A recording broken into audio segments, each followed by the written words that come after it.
HRN listeners.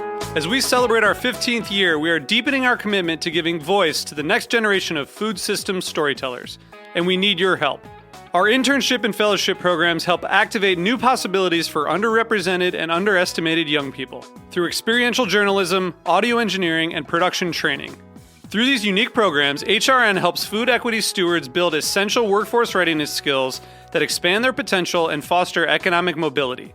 Please consider supporting these critical programs. And with a minimum donation, you can be entered to win a dinner for two at an amazing restaurant in one of 8 cities and tickets to a concert at a great venue in one of those cities. We have incredible partners across the country who have donated, as they also share our passion for helping to educate the next generation of food systems storytellers. Check out heritageradionetwork.org/15 to donate and enter to win today. That's heritageradionetwork.org/15 to donate and enter to win today. And make sure you donate before March 31st. Thank you. Today's program is brought to you by the Dairy Farm Families of Wisconsin, the Wisconsin Milk Marketing Board. Did you know that today Wisconsin produces more than 600 varieties, types, and styles of American, international style, and original cheese that win more awards than any other state or country? To learn more, visit eatwisconsincheese.com. You're listening to Heritage Radio Network. We're a member-supported food radio network broadcasting over 35 weekly shows live from Bushwick, Brooklyn. Join our hosts as they lead you through the world of craft brewing, behind the scenes of the restaurant industry, inside the battle over school food, and beyond. Find us at heritageradionetwork.org.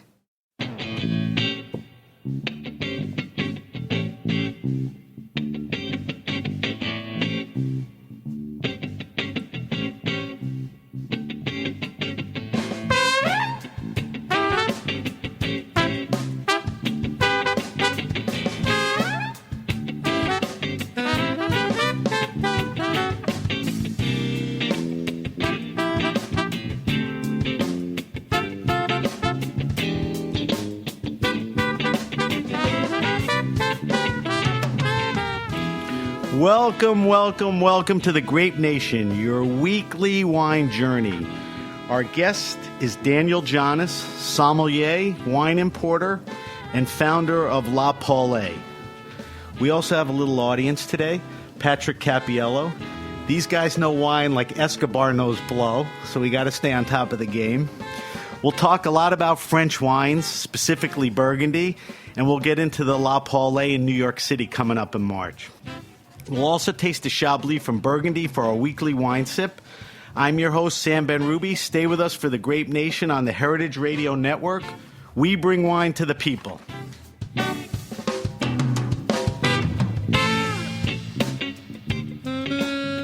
All right, Daniel Jonas is a James Beard Award-winning sommelier.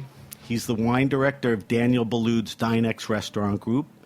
He's a wine importer, entrepreneur, and founder of the Burgundian wine celebration, La Paulee, in New York and in San Francisco. I would say that Daniel is a true Francophile and one of Burgundy's biggest champions. And he recently moved his family, not just you, to Lyon, France. So I want to welcome you to the show, Daniel. Thank you. And I'm very curious. You recently moved to Lyon. When and why? Well, I'm glad that you said with my family. Not your girlfriend. Jesus. Blow the whole thing in the first 2 minutes. No, come on. Yeah, we're living in Lyon for the year. Why? It's a little something to do. Is this... No, It wasn't impulsive, was it? I spend a lot of time in France. Right. We'll get into that. Been going from New York to France every four to 6 weeks. And I just felt that this was something that I wanted to do for my daughter, who's 15.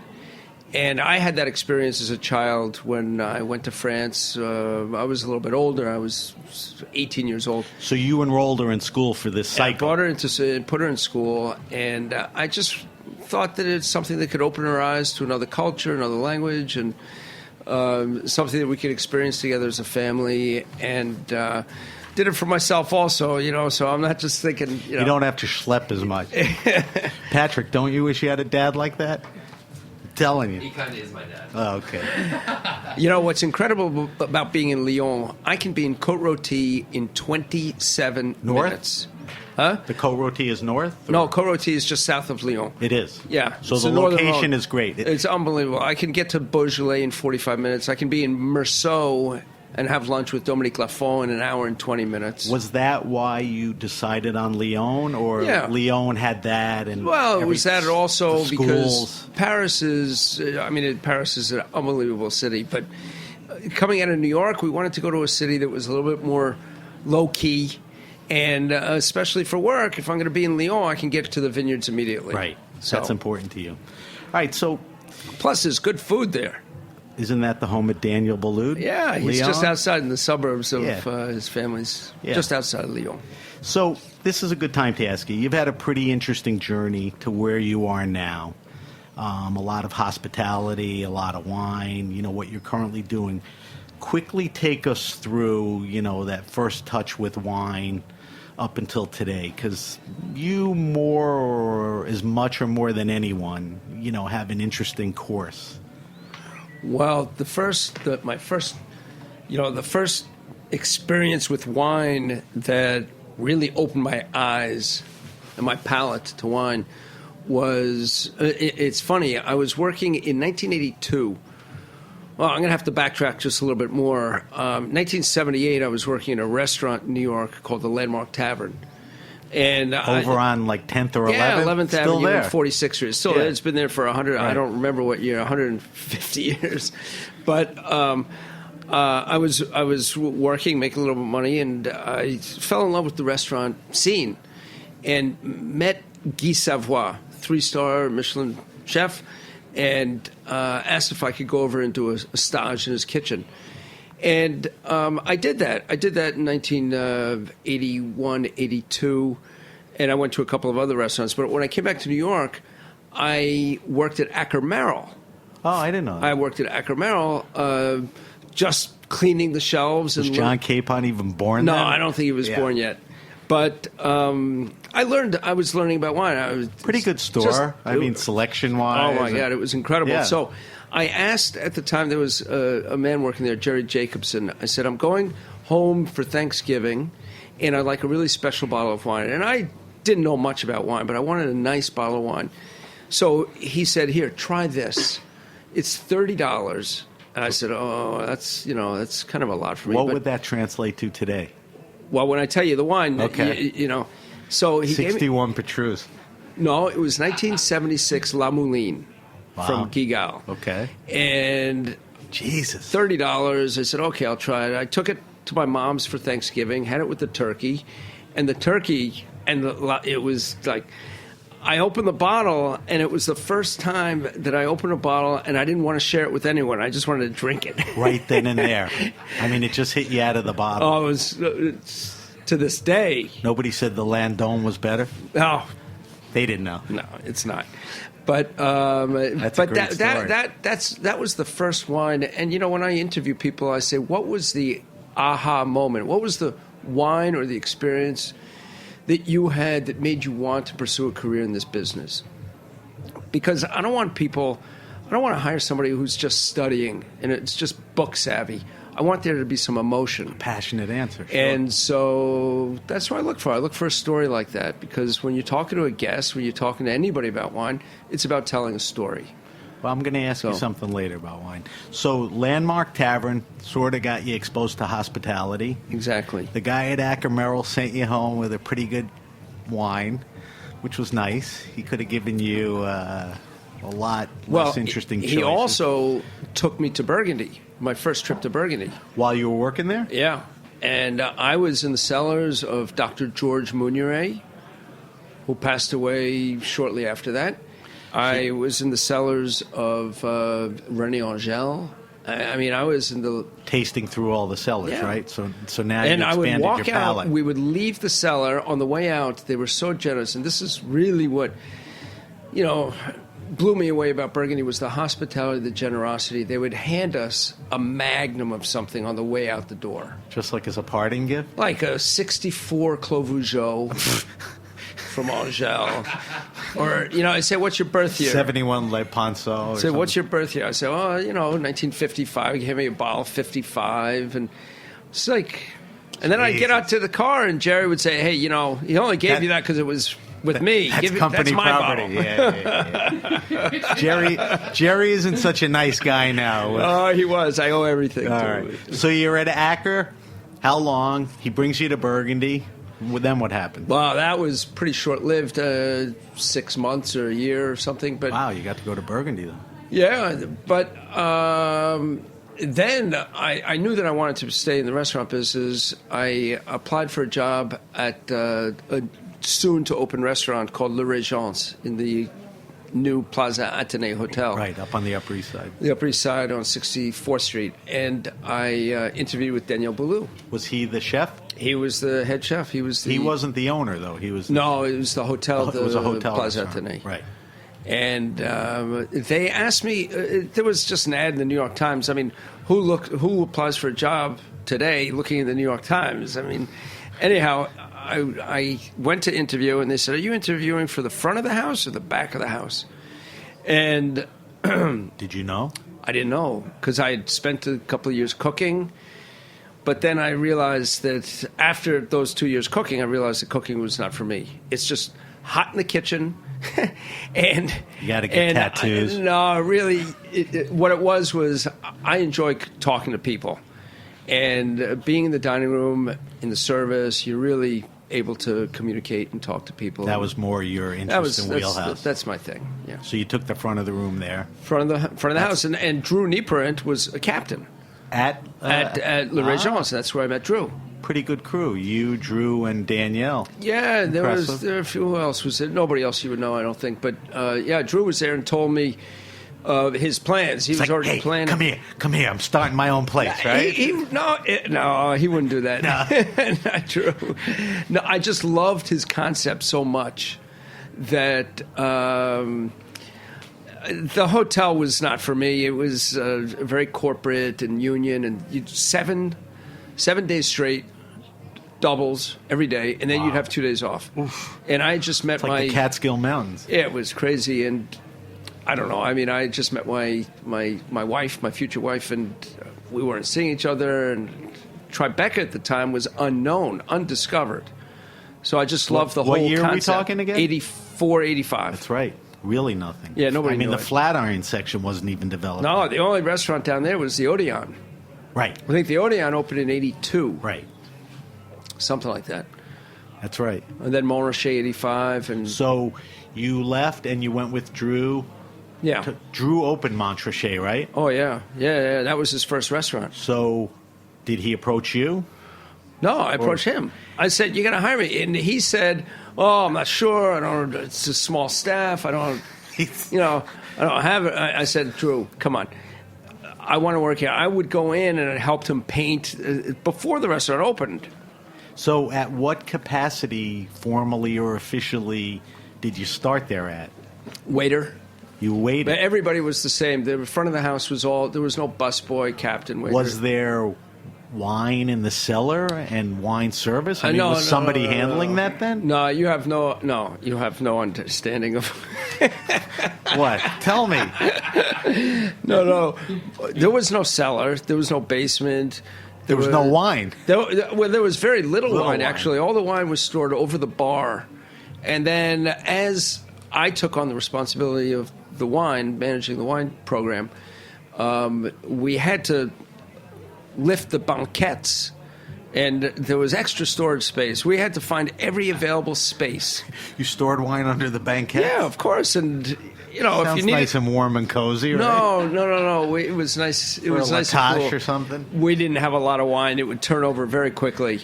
And the only thing that was difficult was in the middle of service if we had to ask somebody to get up so we can get a bottle of wine.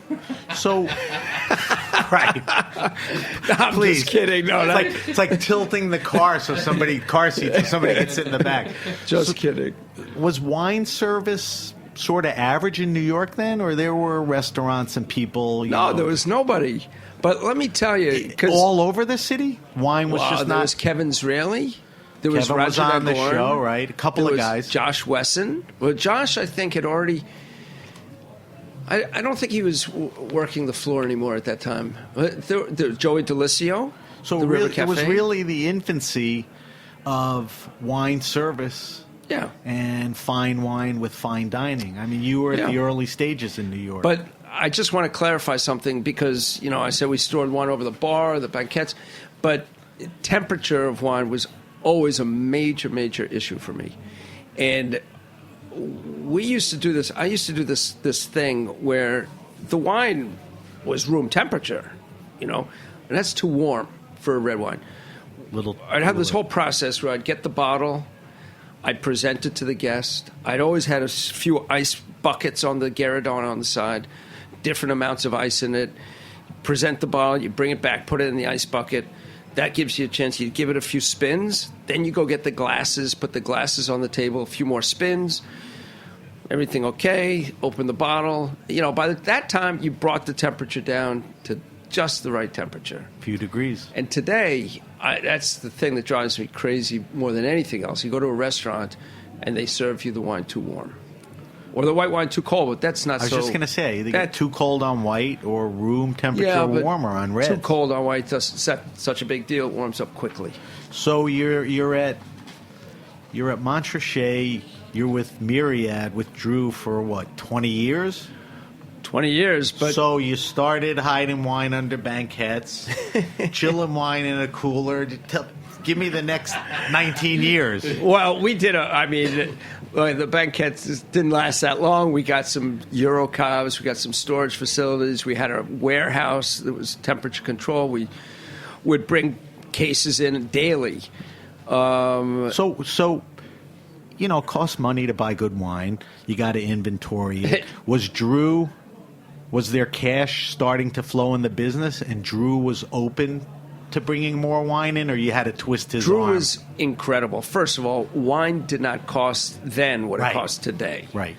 I mean, not even proportionate. It was just way less. It was just nothing. And Drew is just he was incredible in giving. He saw the results of the wine program and the clientele that was coming in, and the attention that we were getting because of the wine.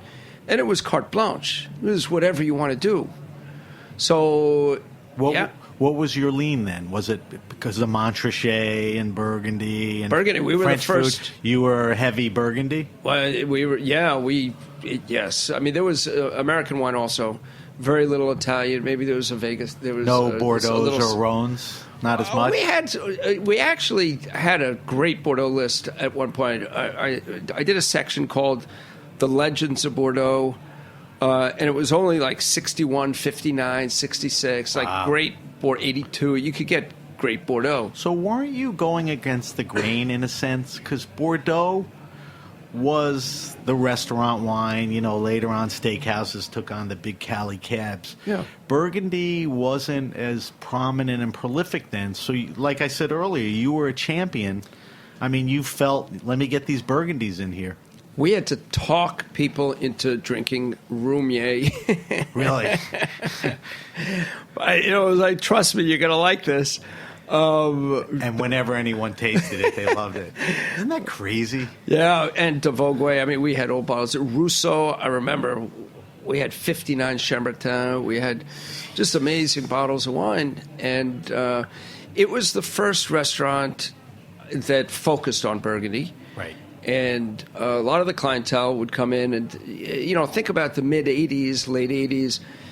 You were coming out of a cocktail culture. Mentality. And people were drinking, I'll have a glass of Chablis, saying, I'll just have any kind of white wine. It doesn't matter. The public is so much more sophisticated today. Yeah. So you finished up in about 2005? 2005.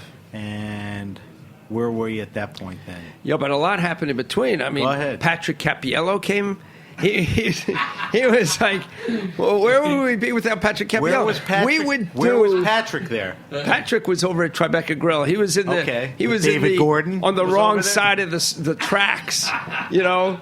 But What year we're talking? David Gordon. Wait, so give to me Patrick. What year was that? 2001 I started. So working at give me a Tribeca Grill. perspective because So Tim Kopek. wait, Tim? Montrachet, you know, turned out to be this big thing. Tribeca Grill. So Right. when did Tribeca open? After 1990. So Robert De Niro used to come into Montrachet. And He's like, hey, let's open a place. well, right? Drew hit it off Right. with him, and they opened Tribeca Grill. That's where De Niro did his Right. studio. Right. I did the opening wine list there in 1990, and David Gordon took over the program there probably in 91. Is David still there? Yeah. Yeah. Yeah. And Patrick, you work with David, right? I worked under David. Yeah. 2001. So you put that list. That's a killer list. Well, no, I did the opening list. The opening but the list, opening still. list, like Montrachet, was a small list, and I focused on American wines, Zinfandel, and fortunately, David loves American wine. He really I mean, David did the list there, and the list today is David, Chateauneuf de Pape, and wines from all over. Right. No, I just opened it, and Nobu opened shortly after that. Right. Did you help with that?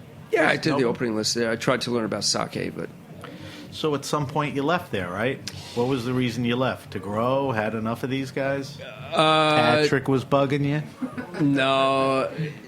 Well, after 20 years, you know, Drew still was very supportive with everything that I was doing, and that's how my import company started. Also, back in about 1990, I wanted a reason to go back to France after all those years of living there and spending time. And so I would go to France and discover wines. And a friend of mine had a license and said, hey, anytime if you want to clear something through me, bring it in. And so that's what I did. It was a great time to look Yeah. for wines. And, harder now than then. Oh, yeah, no, it's very difficult now. What was the first winemaker you convinced? The first wine was really interesting. There were three. There was a 100% Pourcan? CAIN. Pourcent, right. And that is what and where? That is, well, it's considered part of the Loire. Okay. And it was a VDQS at the time. It wasn't even an appellation wine. And I found it, and a Quincy, that was one of the first wines also. Sauvignon, also the Loire Valley.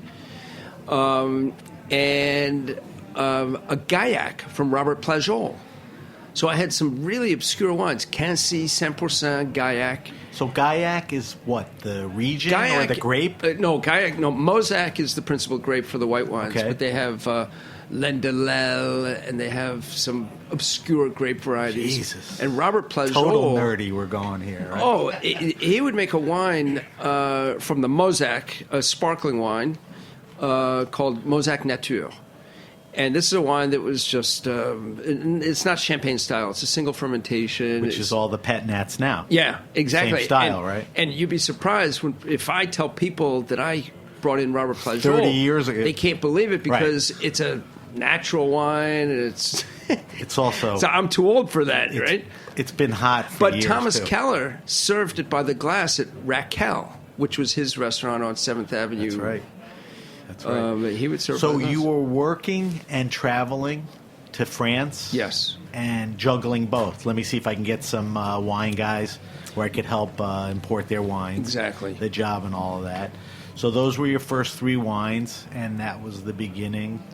That was the beginning, and then I was eventually- friends with Dominique Lafont through Montrachet and meeting him there, and I asked him if there was anything happening in Burgundy that I could look at for importing, and he turned me on to his friend Jean-Pierre de Smet at Domaine de l'Arlot in Nuit Saint-Georges.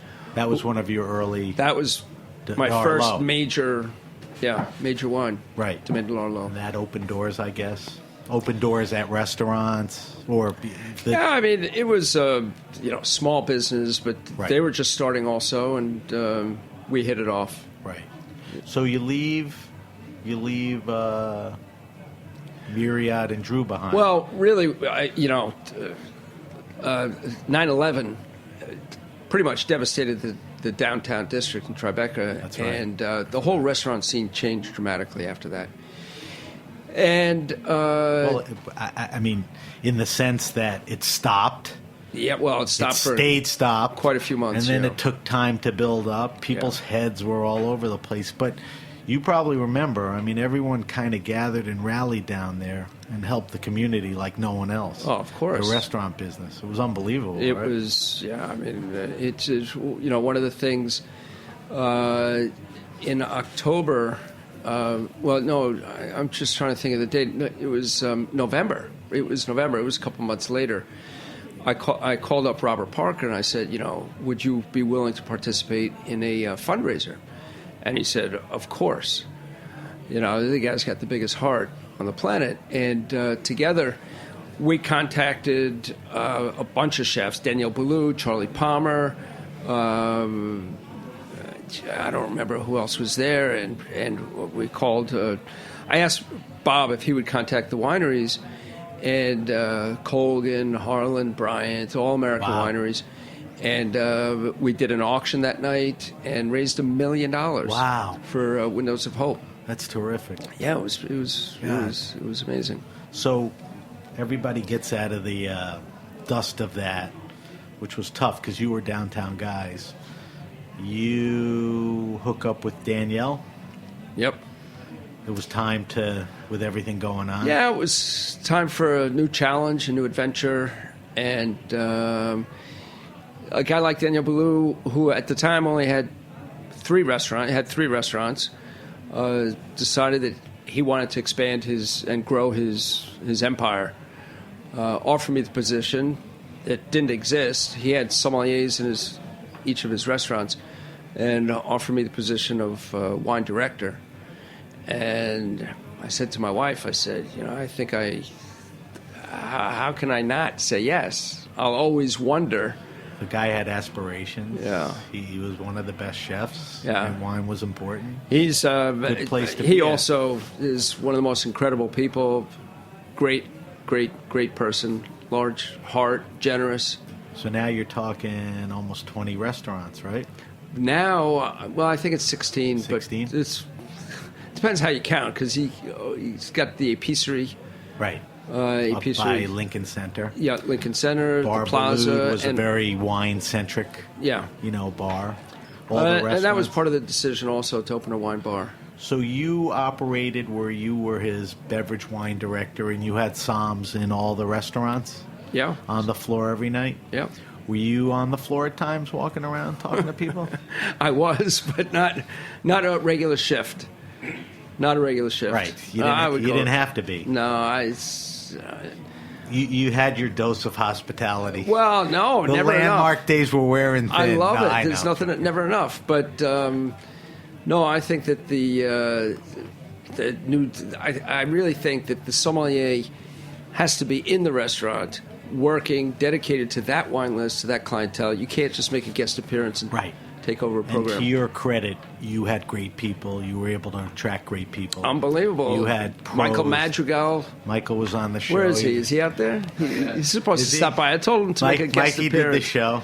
Yeah. Mike and so that was a great reflection. Tim Kopech and wow, all great guys. And I was fortunate enough to find this kind of talent who all really are passionate, able to communicate. Madrigal, Raj Vaidya. Raj now is still with you. He's the head sommelier for the group. He's the head sommelier at Danielle, and he's working 5 nights a week there. But he's also working, communicating with the sommeliers at the other restaurants. Nice. Yeah. And Amanda Smeltz, who used to work at Roberta's, we're in Roberta's in Bushwick, Brooklyn, went over to... Took Michael's. Stepped into his shoes. Right. Which is a great place and all that. So you're still there. Your wine importing business has grown to the point where you have some of the rock stars of Burgundy and other wines. Anything else with your wine business? Any changes or anything you want to talk about, or will we skip over that? No. Well, no, I've just recently become a partner with Grand Cru Selections. Okay. An amazing young importer and really dynamic. Domaine d'Angeville, Guillaume d'Angeville joined them. And I was trying to get d'Angeville into my portfolio for some time. Were they over at Grand Cru? And Guillaume, when he made a decision to go to Grand Cru, I said to him, Guillaume, why? I don't understand. Why? And he said, the reason I decided to go with them is because they're a young, growing, really dynamic company. I want to be part of something like that. Coming from a guy like that, Yeah. lends a lot of credibility and I guess helped you make a decision. I guess it was time for you to take the business to another level, and at that time those guys made sense. Well, it's different. I'm really happy to be a partner in a company and have a vested interest in it. And that's the game. I really believe in it. And the Skurnik organization, where I was for 10 years, is just a great company. Right. And it's always difficult. It's just like moving on from Drew after so many years was tough. We're still friends. Moving on from Skurnik, tough. Unbelievable. Helped yeah. you build the business Very and all difficult. of that stuff. Yeah. Ned and Brian are going to be on the show next week. And my interest in having them on the show is this show is more for listeners. It's not a Somm trade thing like Joe Campanelli's show. We want to teach people. We want to give them an insight, try to be unpretentious and all that. And I think they would... Brian's a great social media guy, so tying social media to wine is a good reason. But also, I don't think, the audience knows the whole distribution, thing. We're not going to get into that heavily, but, they're capable of talking about it. All right, so we're up to date with you. Well, tell them I say hi. I will. I'll be back in France by then. I will.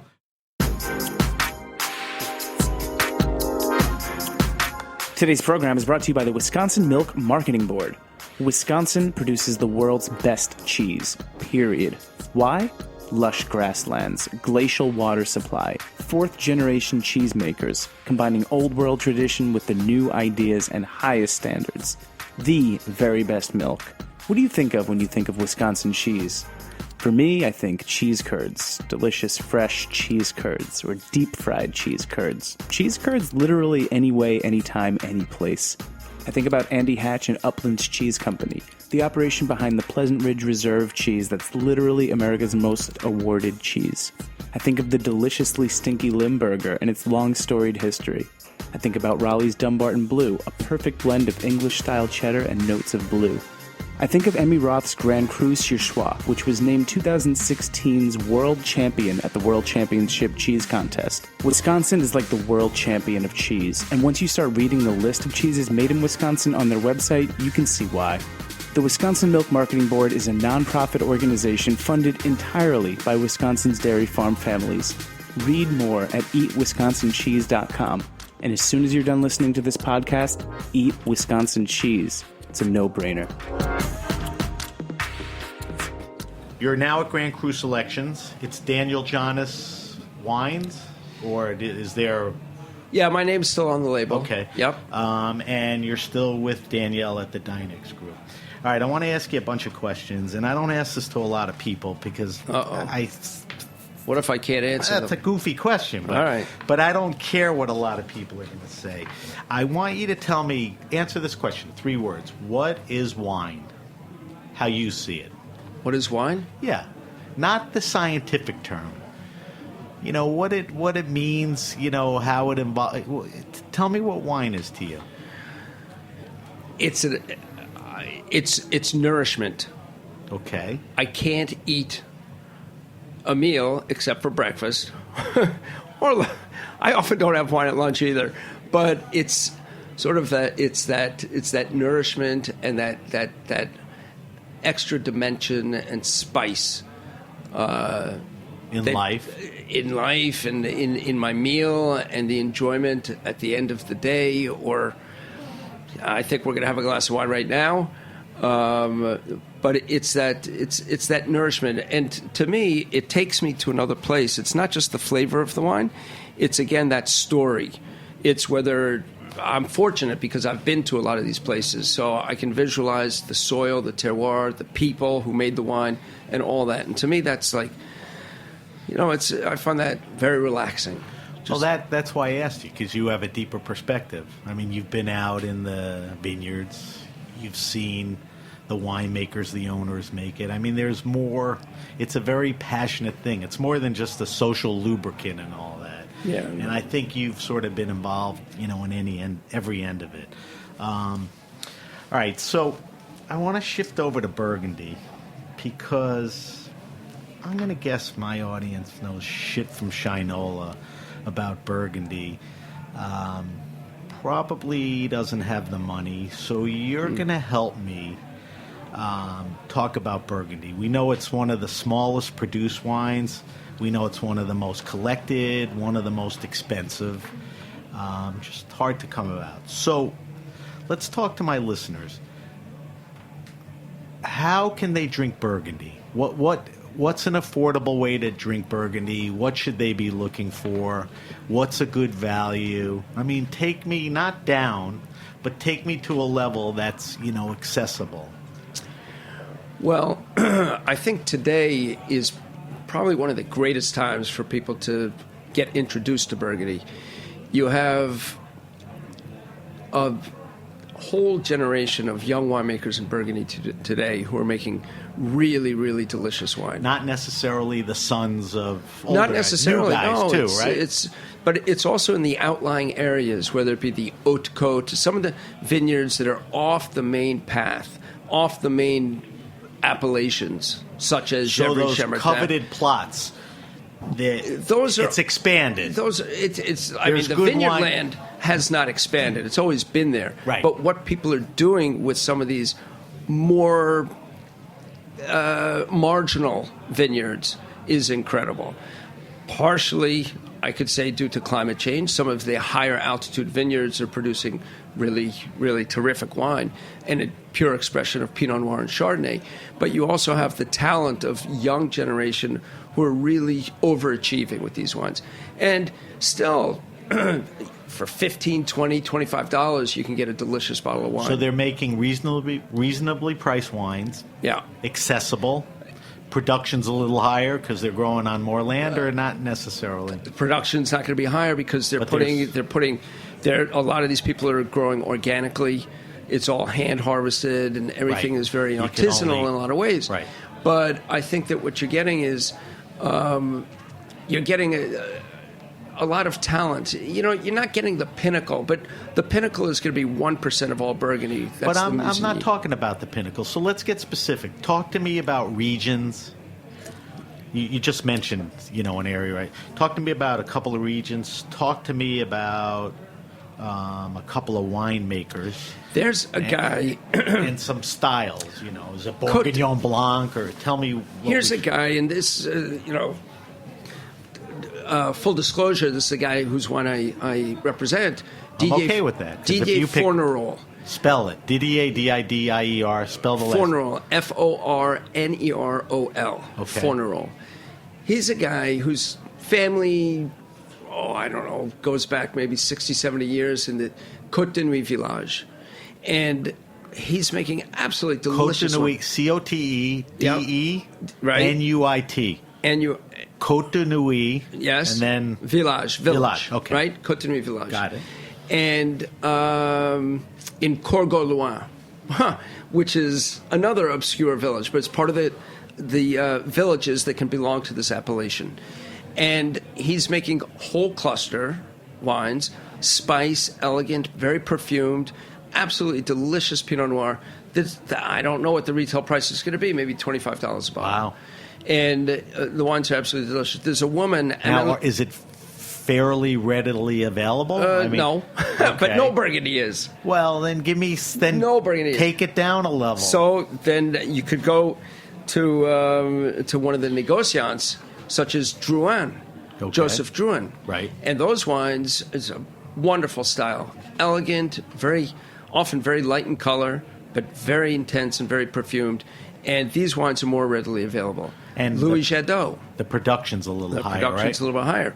But So the Jadots and the Drouhins are making delicious good wine. wines for and the for price. a long time, Negociant, the name Negociant had a bad connotation, but it's absolutely false. Some people would say, I don't want to buy Negociant wine. I only want to buy a grower wine. The Negociants today are making wine to rival some of the growers, and they have access to grapes, and they're making some delicious wine, especially from a conscientious house such as I that. know what you're saying, but I mean the challenge here is, we're talking to people that are not going to spend a lot of money, so you have to go to an outside region or to a negociant. That's where you're going to get the best value and all of that. Now, are there? I don't know how to say it. Are there Burgundian table wines? Is Bourguignon Blanc a Burgundian, white table wine? I don't know if that's the best description. Well, I don't know about table wine, but I think that you can get true expressions and really, really delicious wine from Bourgogne, Bourgogne Aligoté, Bourgogne Rouge, Côte de Nuit Village, Haute Côte, and some of the small good wines, good values? Yeah, and you have to remember, in Burgundy, and this is true all over the world of wine, the producer's paramount. It's the producer. Right. He's the artisan. He's the craftsman who's really making the wine. So you may have somebody such as Denis Bachelet, who is a very small producer. Bachelet. Exactly. In the village of Géry-Chambertin. He only has like 5 hectares of vines, very little. But his wines are extraordinary. You can't find the top wines very easily. You can't even find the Bourgogne. But if you buy his basic Bourgogne Rouge, you're getting a wine that is so delicious. That's what I'm looking for. So you take a great guy like Bachelet who makes the Mac Daddy high-end wines, and he's making a lower-end wine with all the expertise and care. The same care, the same attention. Give me a price range on the lower-end stuff. Is it $25, $35, $40? Yeah. Okay. And for white wines, I think that a region that is one of my favorite Chardonnay regions, Chablis. Right. Now, of course, the famous Chardonnay in Burgundy comes from Chassagne-Montrachet, Pouilly-Montrachet, Meursault, and for good reason. But for value... But those are all the Roumiers and Rabbit, those are the expensive ones. Well, give me the... Of course, but if you go to Chablis, even the expensive ones, except for Ravenot and Dauvissat, which are quite pricey when they get into the market here, but Chablis is an extraordinary value. So give me some makers. Moreau Naudet, Moreau-Naudet. Price point? Well, he's going to have anywhere from a Chablis to a Premier Cru to a Grand Cru. So the basic Chablis is probably going to be, again, about $30. Okay. That's a good question for Ned. And okay. We'll definitely when you see approach him with it. What about... Got any Chablis producers you like? I got that. Patrick? Huh? We're going to taste... Couple. We're going to taste that La Roche Chablis. Oh, there you go. Where are good places to buy? Let's talk New York because we have a big audience. But online, I mean, to find the lower end stuff, some are readily available in some stores. You're talking to the wrong guy. Okay. Yeah. Okay. I don't buy wine. I don't buy wine retail. Guy owns a wine import I company. go to the vineyard and buy it. All right, I want to talk. I'm privileged. All right, so there's a few Burgundy suggestions, where you could drink some good Burgundy without worrying about access or price or whatever. I want to talk to you about the natural and raw wine movement, which, since I've been doing the show, has blown up even more than it blew up before I even knew about it. There was a raw wine fair in New York for the first time. Tell me your feelings. I know the Raw Wine Fair took place the same weekend as La Fête du Champagne. Was it? Okay. Yeah, that's you and Peter, right? Yeah, with Peter Lim. The Raw Wine Fair was great. But not the fair. Tell me about the whole raw wine thing. Are you involved with a lot of natural, organic, biodynamic guys, or not? Tons. I just don't talk about it. I don't talk about it. But that's the way they do it anyway. I don't you talk said, about unprompted. And the winemakers who make the wines, whose wines I represent, they don't talk about it either. They don't put a label on the bottle. They don't talk about it. That's just the way they live. And to me, that's much more important than selling your wine through marketing it as Right. a raw, natural. I guess whatever. what I've noticed I is really don't- more of that. There's so many great wines that are being made naturally, organically, but then there's this whole movement of, raw, biodynamic, natural. Yeah. It just seems bigger now than I don't ever. belong to militant positions. Yeah. I think it's about the taste and the flavor of the wine. And as long as they're respecting a great deal of respect for the terroir, the grape variety, and it's the way they're making the Well, wine. like anything. I'm okay with that. There are guys that are very deep into that and passionate, and other guys that aren't making, wines as good as the other guys. But, I think part of that movement is something you brought up earlier. The pet nat thing is probably bigger now than it was. I really don't know. Again, I don't really know. I don't belong to any movements, and I really don't care to. Right. I'll go into a natural. I went into a natural, quote unquote, wine bar not too long ago. I'm not going to mention the name. And somebody recognized me and said, well, "What are you doing here?" Because I've been around for a while. I'm not known for. It's like Pat LaFrida walking into like Chloe or something. I'm not, what are you doing here? I don't like put up a banner about natural wine. I don't market my wines natural wine. And I said, why shouldn't I be here? I like wine. I want to taste some good wine.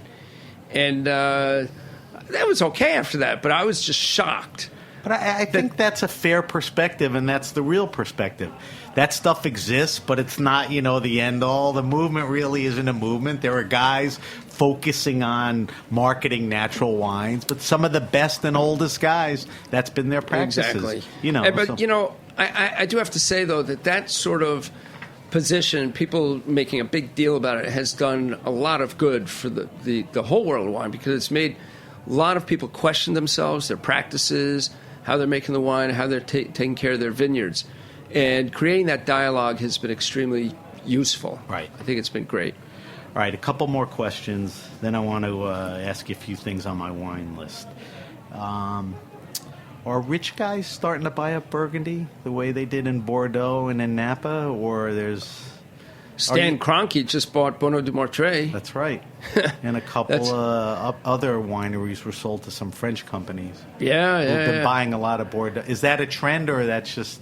I think it's a trend. I think it's something that's dramatically changing the landscape figuratively of Burgundy. And are guys looking to cash in because there's an opportunity? No, I don't think the Burgundians are looking to cash in. Right. That's not their motivation. It's sometimes out of necessity because of the inheritance laws in France. Right. Don't allow the succession. The land laws are crazy, right? Well, it's the land laws. No, it's the taxation on the value of the land. So you think you'll see a little more of that? I think so. Yeah, I think so. Unfortunately. All right, we're going to take a break after you answer this question. Tell me your opinion and what impact a guy like Rudy Kurniawan, whatever his name is. Kurniawan. Rudy, yeah. Had on Burgundy. I mean, you're as deep into Burgundy as anything. What's your feeling about? Well, I think that the impact he had on all wine, not just Burgundy, but the classic wines, Bordeaux, Burgundy, maybe select few producers of Rhone wine, anyhow, the effect he had was dramatic and disgraceful. And is it something you felt? Oh, yeah, I think everybody... I mean, in your pocket, reputation, credibility, not personally, but... Oh, yeah, I think anybody who has contact with wine on that level, whether it be a clientele or a wine cellar, has been affected by it one way or another. So are we, now that he's behind bars and the movie came out, are we behind that? I don't think so. There's still more... Well, I think there's still a lot of wine out there, and I don't think he's the only one who's doing it. So the stuff that's still out there are other guys that are potentially... probably. I don't know. It's very possible, but not at the scale worst, that he did. What it's done is that when you have the rare opportunity, you're lucky enough to taste, to be served an old, great classic wine, that you have that in your back of your mind. The first question you're asking yourself before you even taste is, "Oh, I hope this is not fake." Right. You know, it's unfortunate. Yeah. It takes. It's not where you wanted things to go. Yeah. All right, we're going to take a quick break. We're talking to Daniel Jonas. We'll be back. And Patrick Cappiello. And Patrick. He just hasn't said very much. Patrick's a very quiet guy. Shy. If you see him at parties, you'll know what I mean. When we come back, we're going to do the wine list with Daniel, and we're going to quickly do our weekly wine sip and get into this wine and see what the guys are saying. We'll be right back. So, Sam, you can just come right back in, and I'll edit Okay. it later because right. we got to be out in 5. All right, yeah, we got to finish up. All right. You ready, David? Yep, go ahead. All right, Daniel, every week on the show we do a thing called the wine list. We ask our guests to answer some unprompted questions and just move through this quickly, nothing too hard. What are you I drinking? think Patrick's going to answer.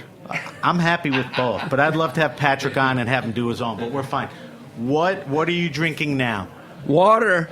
No, what is there anything seasonal or something that Savoy. wine? Savoy? I love these wines. Okay. Yeah, it's very close to Lyon. I love the Give Jacquet. me a good producer.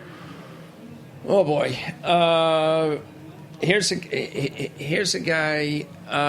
Boy, you can't put me on the spot like that. All right, forget it because we got to go quicker. No, my memory. Oh, I'm. Favorite wine and food pairing? Ooh, foie gras And? Ikem. Okay, that's pretty good, right? First time ever. Yeah, it's classic. What can I say? This answer is going to be obvious, but give me a second one, too. Favorite wine restaurant and or bar? All bullshit In aside- America? Well, let's just do New York. All Rebel. All bullshit aside. I mean, Bar Rebel. Boulud. Okay, Bar Boulud, Rebel. Yeah. Give me another one. Another one. Patrick, what's that place in the Rhone that we go to? In the Rhone? Yeah, come on. Mondragon, Beaugravier. Yeah. Okay. Great Yeah. Rhone wine list. All right, give me your all-time favorite wine. 76 La Mouline. That's the one from the story? Yeah, it got me From, started. what's the guy's name? Harvey? What was his name? No, from Acromero. What was his name? Yeah, that was Jerry Jacobson. All right, we got to get out of here soon, but answer this question quickly. I got another one, Castet 82 from Cocherie. Really good. Okay. Good 92 Montrachet from Lafont. 62 Musigny one. All right, from the Vaudois. enough. Nobody can come near these. Best wine under $15 for my listener. Give me a red, give me a white. Oh, put me on the spot. This is your interview. You're on. Oh, no, you got to come up with something. Muscadet. Oh, I thought you want the producer the whole thing. No, give me a wine that's typically $15 or less. Oh, 15. Côte d'Aron, Muscadet.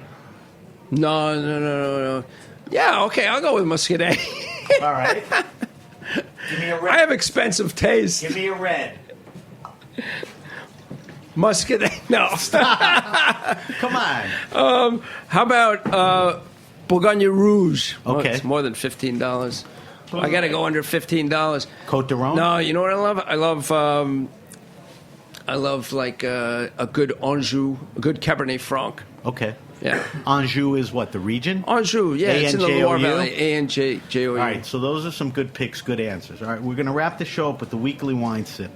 Every week we taste a different wine on air. For this week's weekly wine sip, we're tasting the 2015 Domaine La Roche Saint-Martin Chablis. It's from northern Burgundy in France. It's 100% Chardonnay. Retails for about $19 to $22. Better available at better wine shops. So guys, help me taste this. Let's see if we like it. Let's start with the color. So it's kind of a golden, not too light, right? Decent color. Yeah, let's get a light gold. Light gold. Okay. Yeah. Let's go with the nose. What are you getting on the nose? Well, these plastic glasses. I know. You got to work through I that. know, yeah. You got to work through that. Come on. Come on. I get a little pear.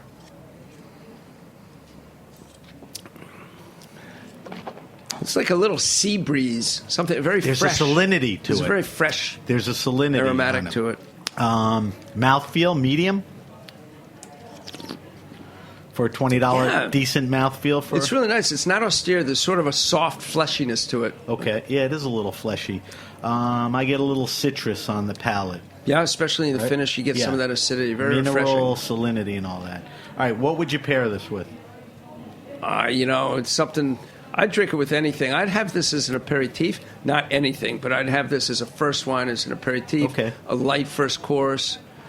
All right, so 2015 Smoked trout. Domaine La Roche, St. Martin, smoked trout. Start out the night with it. I like it. I like Chablis like this. We with a little like flesh. this wine I like it. for the money. For the money, $20, yeah. Patrick, Yeah, it's great. be honest. No, I love it. Chablis is... Okay. All right, so we like this wine. Pair it with a little fish, trout, and all that. Okay.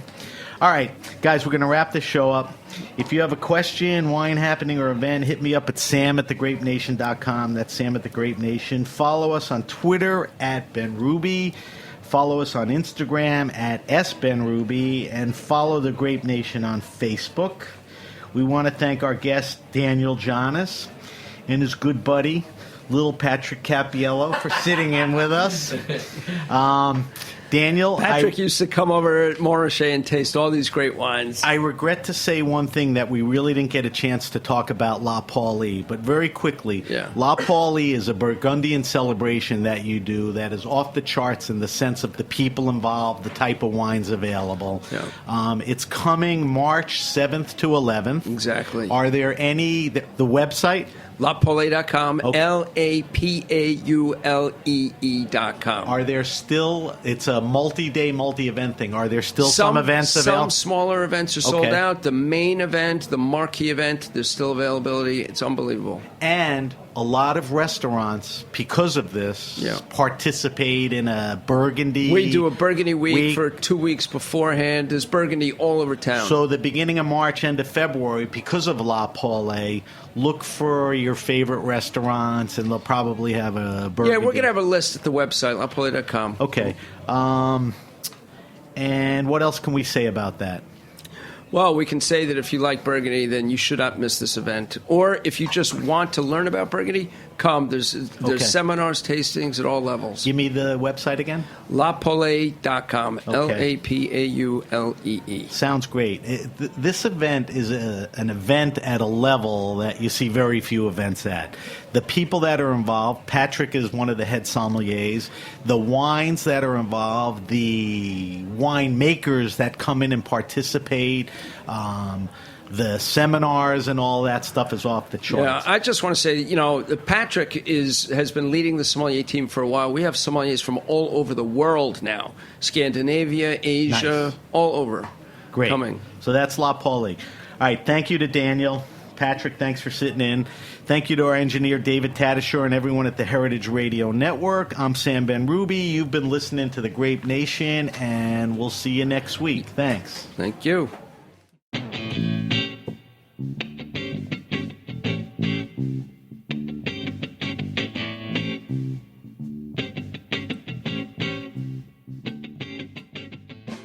Thanks for listening to Heritage Radio Network, food radio supported by you.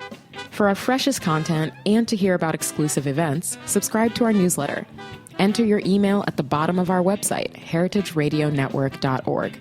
Connect with us on Facebook, Instagram, and Twitter at heritage_radio. Heritage Radio Network is a nonprofit organization driving conversations to make the world a better, fairer, more delicious place. And we couldn't do it without support from listeners like you. Want to be a part of the food world's most innovative community? Rate the shows you like, tell your friends, and please join our community by becoming a member. Just click on the beating heart at the top right of our homepage. Thanks for listening.